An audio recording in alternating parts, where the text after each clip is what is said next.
AI is evolving faster than ever, automating jobs in almost every industry. But will AI really replace human jobs, or will it create new opportunities?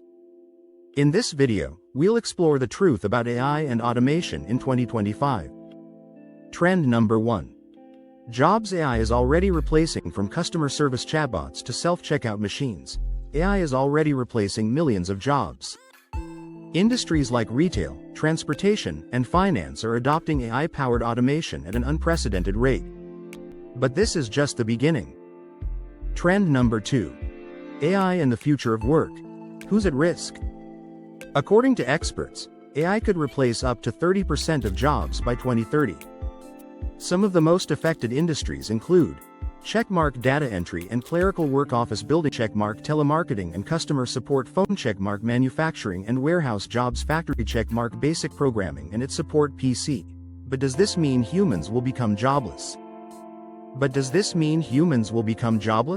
Not exactly. Trend number 3. AI creating new jobs and opportunities. For every job AI replaces, new jobs are created.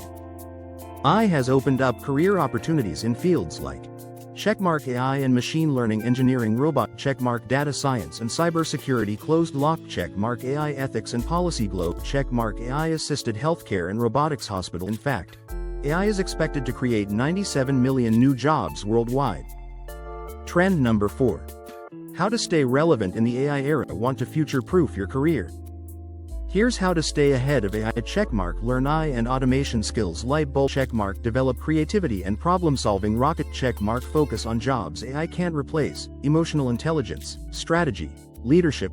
Briefcase. Trend number 5. Will AI take over completely? AI is powerful, but it still needs human intelligence, creativity, and decision-making. Instead of replacing humans, AI will likely work alongside us, making our jobs easier and more efficient. AI is changing the workforce, but it's not the end of human jobs. Do you think AI will help or harm the job market? Let us know.